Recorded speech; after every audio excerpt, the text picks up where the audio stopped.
Voici l'audio du commentaire concernant 2 Jean, chapitre 1, versets 1 à 6. L'Ancien, à Kyria, l'élu, et à ses enfants que j'aime dans la vérité, et non pas moi seulement, mais aussi tous ceux qui ont connu la vérité, à cause de la vérité qui demeure en nous et qui sera avec nous pour l'éternité. La grâce, la miséricorde et la paix seront avec nous de la part de Dieu le Père et de la part de Jésus-Christ, le Fils du Père, dans la vérité et l'amour. Je me suis beaucoup réjoui de trouver de tes enfants qui marchent dans la vérité, selon le commandement que nous avons reçu du Père. Et maintenant, Kyria, ce que je t'écris ainsi n'est pas un commandement nouveau, mais seulement celui que nous avons eu dès le commencement. Je te demande que nous nous aimions les uns les autres. Et l'amour consiste à marcher selon ses commandements.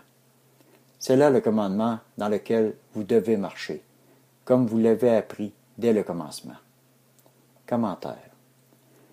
L'amour est un commandement qui est malheureusement difficile à respecter.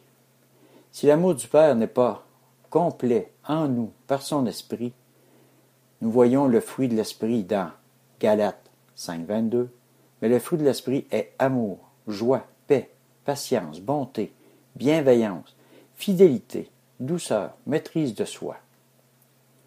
Le premier fruit est l'amour.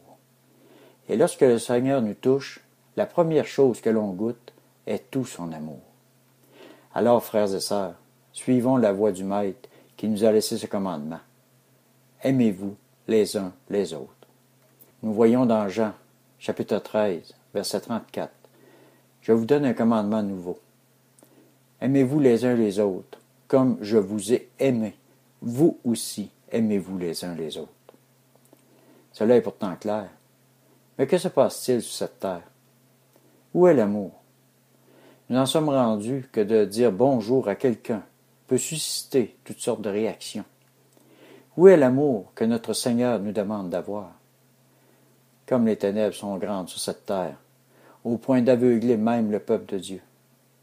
De dire bonjour avec un sourire est supposé apporter réconfort dans le cœur de notre prochain. Alors pourquoi ne pas commencer à diffuser cet amour divin autour de nous? Matthieu, chapitre 5, les versets 44 et 45a. Mais moi, je vous dis, aimez vos ennemis. Bénissez ceux qui vous maudissent. Faites du bien à ceux qui vous haïssent. Et priez pour ceux qui vous maltraitent et qui vous persécutent. Alors, vous serez fils de votre Père qui est dans les cieux. Alors agissons comme le Maître et aimons. Diffusons cet amour comme une source intarissable venant du cœur du Père pour le monde. Car notre Père a tant aimé le monde qu'il a donné son Fils unique pour que le monde soit sauvé par lui. Matthieu, chapitre 10, verset 42. Quiconque donnera à boire même un seul verre d'eau froide à l'un de ses petits en qualité de disciple, en vérité, je vous le dis, il ne perdra point sa récompense.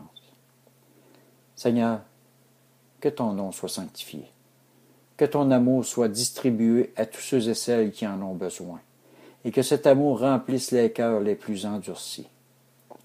Seigneur, que ton nom est grand, et ton amour incommensurable. Merci, Père, au nom glorieux de Jésus-Christ, qui nous a aimés, qui nous aime, et qui nous aimera pour l'éternité. Amen.